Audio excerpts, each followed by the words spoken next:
Today we're going to talk about another hurricane that is going to impact Florida, as well as price increases that are coming down the road for some princess dining, as well as an update from the Sky Princess, from the Sapphire Princess, information from the Caribbean Princess, also some things to think about when you're thinking about cruising, and just lots more to talk about. So let's go ahead and get started.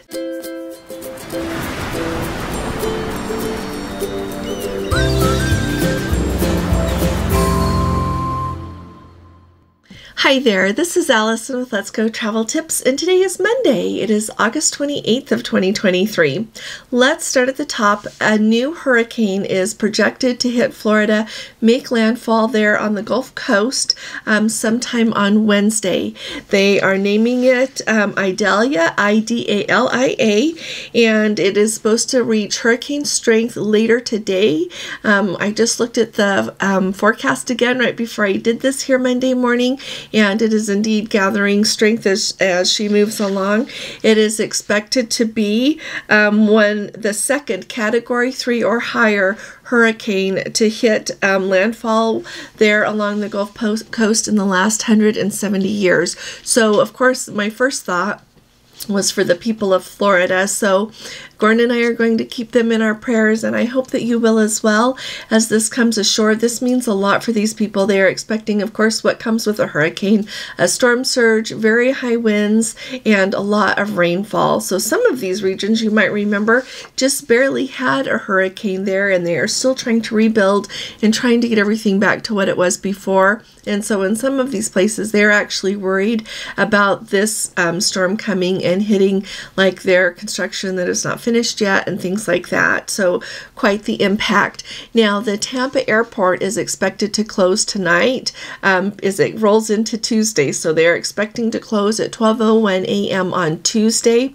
and remain closed for at least 24 hours and open on Wednesday as they assess the damage and see what's going on there. So if you have a cruise that is sailing out of Tampa, or you were flying in there early for a cruise, pay attention to your flights, make sure of what's canceled, what's been rescheduled.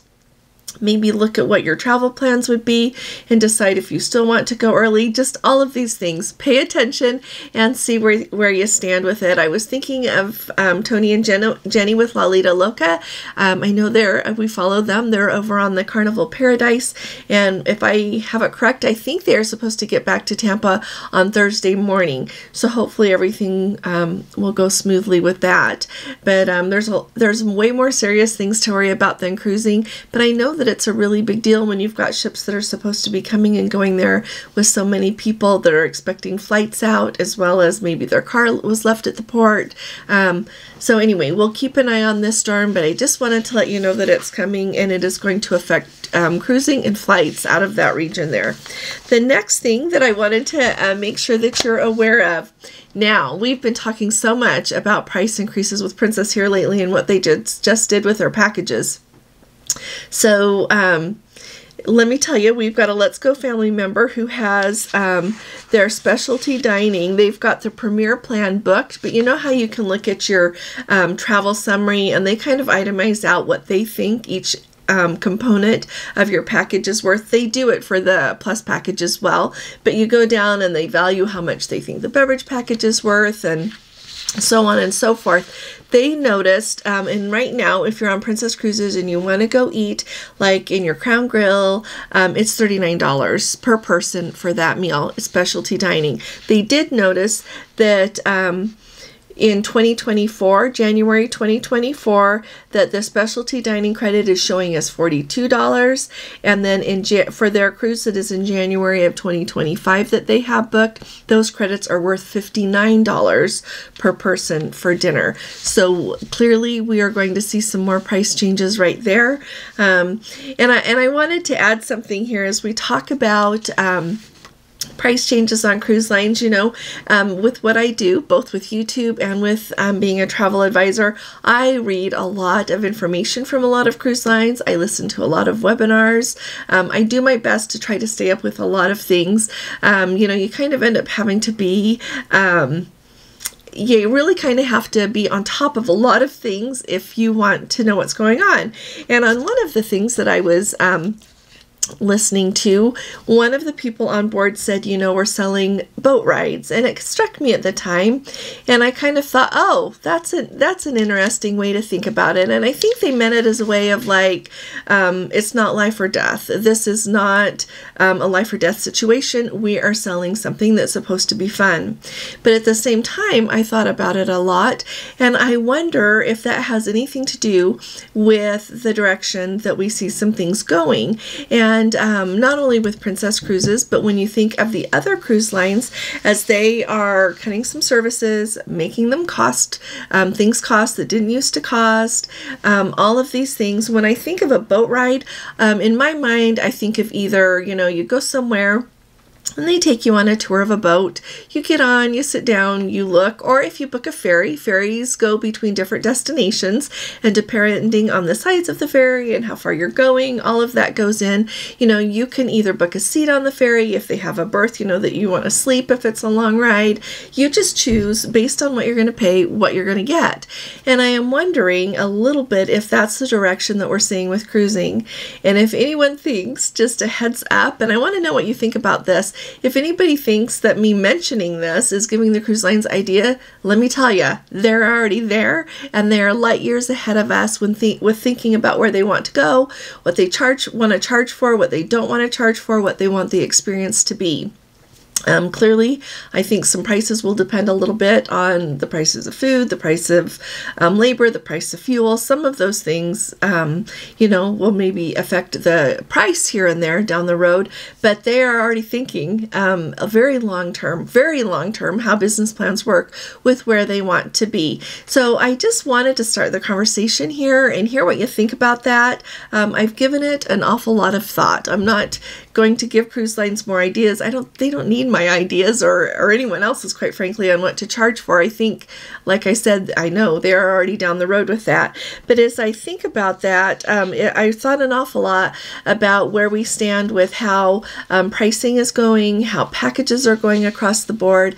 So let me know what you think about it. But that has become crystal clear to me lately that there is a little bit of a shift in how they are thinking about it. It used to be that when you got on a cruise ship, you paid X number of dollars and you could eat anywhere on the cruise ship. This is a while ago before they had the specialty dining, of course, but you could eat wherever you wanted. You could do, you know, participate in whatever. It was a one-stop, one-price thing. And then over time, we have evolved to be where we are today. But along that way, there's been a lot of changes, and I think we are only going to continue to see more changes. And the next thing, so along with that, is the app. I want to hear how everybody's app is. Your app working any better? Along with that, there's an interesting thing. One Let's Go family member sent me an email, and I thought, you know, I've been hearing of this happening, and then more. So this Let's Go family member has the Premier package. They went on the app and booked their specialty dining, and immediately the credit card that was tied to that booking in the app for where your charges are going to go was charged the fee to dine in that restaurant. They called Princess and said, you know, I've got that Premier package, can you credit my credit card back? And they said, no, we know it's a glitch and you'll get your money back on board. And there's no way he could talk them into giving the money back now, so he'll have to wait until he gets on board, have that money credited back, he said, as onboard credit. And then at the end of the cruise, if that onboard credit is still there, it's refundable and you'll get a check within about 3 months. Now, so let me know. And then also last week I had asked you all, should I order my medallion to be shipped to my home for our cruise that's the middle of September to New England, or should I just go ahead and pick it up at the port? So many of you said you had experience, and I know some of you said, oh, let us see how it goes. Don't order it. But enough of you said, you know, you really ought to go ahead and do that I went to do it, but my app is not working well enough. I can't delete like the order that I had done that just said I'll pick it up at the port. I can't delete it. I have uninstalled the app, reinstalled the app, made sure I have the latest update, all of the things, and I cannot delete that. And so I'm going to be picking my medallion up at the port. I'll show you how it goes. A really quick update here from the Sky Princess. Now, the Sky Princess, they were on Land of the Midnight Sun, and I really appreciate her updates. So the Land of the Midnight Sun round trip out of Southampton up to Norway, and she let us know that the transfer from Heathrow out to Southampton, and then of course back at the end of the cruise, went really well. Apparently they were once they got to the port and got out of off the transfer within an hour, they were right on the ship and everything. They said that the reserve collection dining is remarkable, that they noticed some lines here and there for some of the other main dining rooms, but there was never a wait, that the waiters were very attentive. And one of the meals that they had there, so when you dine in reserve collection on Princess, you get the same menu that is in the main dining, like the main dining room for everyone else. Plus, they give you an extra entree offering every evening. She said that one night, the entree offering, the extra one, was a bacon-wrapped filet mignon. She said it was the best meal that she's had on a cruise ship in all of her years of cruising. So it sounds like they hit that out of the ballpark there. On their buffet, she said it was really good. They ate there for a few breakfasts and a few lunches. Overall, they ate their breakfast and their dinners in the main dining room, but they did pop in there a couple of times for breakfast. She said that there were lots of types of foods, like Mexican, Asian, American, English food. They had a lovely vegetarian and vegan section. She really enjoyed that. She said it was not good. Sorry, she said it was very good. For the drink package, now this is really interesting because we talk about drink packages a lot. They got the plus package, and she said they are like light drinkers, as she called it. She said they like a margarita or two during the day, a glass of wine at dinner, and some Diet Cokes or Cokes throughout the day. And I would say in the long run, it did save you money to have the plus package if those are the kind of drinks you're getting. So I thought that was really helpful. I love she ended that the weather was beautiful. Now, on the Sky Princess, as I told you when I was on the Island Princess that they had so much princess merchandise. Sounds like the same thing is going on the Sky Princess. She said they had jackets, sweaters, notebooks, keychains, mugs, pens, water bottles, beach bags, Stanley the Bear, hats, baseball hats, spatulas, tea towels, small ships models, scarves, playing cards, waist packs, and umbrellas, like, you know, those little fanny packs and umbrellas. And as that was the last Norway sailing of the season, she said a lot of their Norway merchandise was 50% off. So that's kind of fun. So I thought I would bring you up to date on all of that. And then finally, she said that as they got off and on in all of the ports, that it went really smoothly. The thing that I thought was the coolest about everything that she shared, she said that in Trondheim, she got to see the area there where her great-grandfather was born. And that really brought home to me how cruise lines are not just selling like a boat ride to go somewhere. They are selling the whole onboard experience, that you're going to have make beautiful memories while you're at sea. To me, they're selling the experience not only in the port, but including the port. When you have a really good excursion and you get to see what you came to see, that's part of the experience. And when you are not in the port and you're on the ship, you have this amazing onboard experience that really makes cruising what cruising is. To me, that is what separates it from a boat ride, from a ferry ride to get somewhere. So I just wanted to put that out there. Like I said, I really want to hear from you all about it. And it's brought back a lot of memories. As I had that whole thought process about what the different two experiences are, it really brought home to me a lot of wonderful memories that Gordon and I have made while we have been on a cruise. Not only the places we've seen, not only the people that we have met, but the wonderful times that we have had together that we would have never had time to do if we were just at home.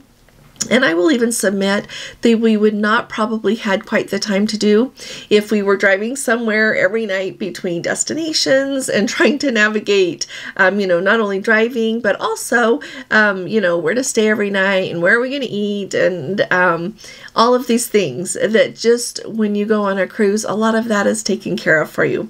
So I wanted to put that out there. And then also photos. I love the photos that they take. The very best photos that Gordon and I have of the two of us, other than our wedding pictures are pictures we got on a cruise. So I wanted to throw that out there. We have some really nice ones from when our children were married for their weddings and stuff, but those are the other ones that we just love.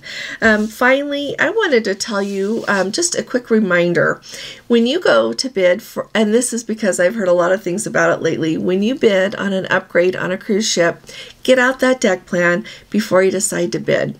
If you're in an interior and you're thinking, you know, I think I want to bid on a balcony, get out that deck plan and look at all the balconies that are on the ship. Make sure that you will be happy with every balcony that's on the ship, whether it's in the very front or the back or the middle, whether it's covered or uncovered, no matter what. Make sure that you will be happy with that, because once they accept your bid, your credit card is charged and you don't go back. So I feel like I should tell you that just as like a really good reminder. Make sure, look at that deck plan and what the options for balconies are. Make sure you're going to be happy with it.